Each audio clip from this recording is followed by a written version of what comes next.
Oh man, I hate winter. Oh wait, it's spring! Greetings and salutations. It's Karen with the Pokey Dragon, and today I just wanted to make a video about commons that I use in order to make art and upcycle thrift store finds and etc. etc. Also, maybe you know somebody who's just getting started with art and you'd like to get them kind of a starter pack, if you will. Maybe this will help you set up a gift for them. So I'm just going to get into it then. So first up are the different kinds of papers you can use, sketch being the best one to start out with. As you get more advanced, you can move on to other kinds like watercolor, which is heavy duty for working with watercolors, obviously, Bristol paper, and drawing paper. Next up, we have different kinds of pens and pencils that you would want. Mechanical pencils are just fine. You can move into artist pencils that have different hardnesses. You also have charcoals that you can work with. And you can go to an office supply store and just pick up just a standard pen. You can also go to a art store and pick up a pack of artist pens. This particular pack ranges from extra small, fine, medium, goes into a brush, and then into chisel tips. So it's pretty handy to have. You can also pick up blending sticks. They're kind of nice to have when you get into pencil work. Moving on, there's also different kinds of brushes you can get. I usually stick with synthetic acrylic brushes. To me, they're just the most versatile and tend to be the most inexpensive, especially since, that way you don't have to worry if you ruin them. That one's pretty dirty. We have teeny tiny ones that you can use for fine detail work. You can also pick up chip brushes. They're good to have for large areas and they're not terribly expensive. You could also go for foam style brushes. These are pretty good if you want to spread around a lot of glue and you don't really want to worry about having to clean up. You could just toss the brush once you're done.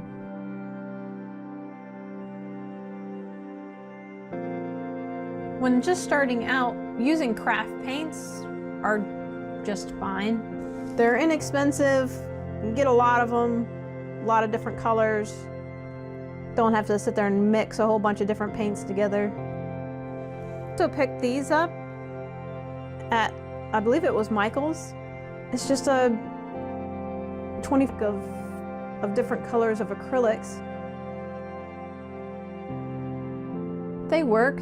They're not the best things ever, but they work. For spray paints, I usually start with a primer. This particular one is a pretty good all-purpose primer. Sticks to a lot of surfaces, wood, plastic, epoxies, etc., etc. Then you have primers specifically made for plastic. So if you're doing a large project that involves a lot of plastic, like a toy or a lawn chair, this would be good to pick up. And last but not least, you might not need this one, but it's handy to pick up if you're going to paint some shiny metal, like brass, for example. You just do a quick sand and then spray this on and that's it. That's all you need to do. Then you have the colored spray paints. Lastly, you'll probably want to seal in your spray paint. So you have a gloss and a matte. I use the matte on the table to keep it from being shiny. So shiny. But yeah, these are what I use. Something you may want to pick up to clean surfaces is this TSP. It's just a paint prep cleaner. In terms of painter's tape, there are several kinds: blue tape, green tape, masking tape. I don't have any of that, but the green tape is what I like the best. It doesn't stick to the surface you're working on as much. It also keeps the paint out a lot better. It's a little bit more expensive than the blue tape, but I find the blue tape tears and sticks to the surfaces I'm working on a lot, but it's a better option than masking tape. In terms of sandpaper, there are a couple different kinds. There's the paper, the sanding blocks, the large sheets. It's good to have a couple different grits. The medium, lower numbers are for when you're starting your project, roughening up surfaces, etc. And then the higher, fine grits are for when you're finishing the project. Sanding blocks can be a little bit more expensive than the paper. You may want to invest in a sanding tool, a hand sander. I like this one. It's pretty ergonomic. The handle spins.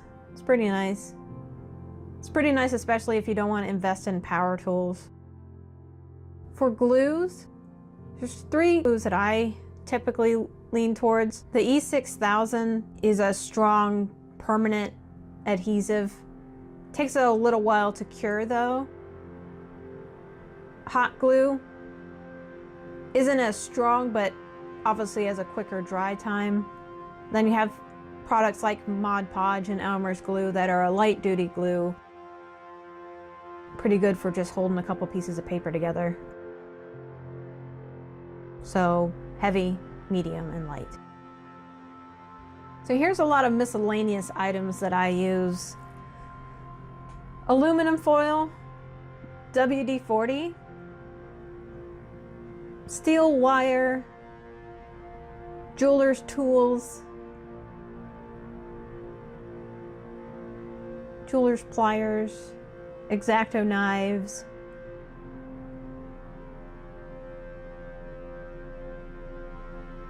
wood filler, spatula. I mainly use the aluminum foil when I have painted projects that need to dry and they may have paint that wraps around the edges. I can form the foil into a pyramid shape. That way I can prop up whatever it is that I painted up off a surface so that it can dry without sticking to said surface. WD-40 is handy to have around when spray painting because it's a solvent. So if you get spray paint on your hands, you can use the WD-40 to dissolve the paint. Just be sure to wash your hands immediately. Steel wire can be used if you have something that can be hung up to paint. Just form the wire into a hook, hang up your project on a branch or something, and spray away. Then leave it till it dries. Everything else, pretty self-explanatory. A good pair of scissors is always handy to have around. Also tape measures, rulers, squares, screwdrivers. I picked up this precision set for a project I'm going to work on later. So basically the only power tool I use is a drill. Wait, this isn't a drill. Ah, haha, so punny. Okay, moving on. So the drill I use is a Hitachi with a set of bits that I got. The best time to purchase them would probably be either Black Friday or Father's Day. In case you're wondering, the model of the drill that I have is a DS18 DGL. And that's what I use most often when I'm working on my projects. I hope this helps you. I hope this is informative, eye-opening experience. I'm just kidding. I don't think it would be. This helps somebody out there maybe who's just starting out to realize you don't need really expensive materials in order to make art. Just some standard stuff that you can even pick up at a home improvement store. You don't even need to go to a fancy schmancy art store. You can just go to a hobby store or a home improvement store and pick up some items, and then just go to the thrift store, pick up some random object and spray paint it and have a good time. So I hope you enjoyed this video. Give it a like, subscribe. Bye.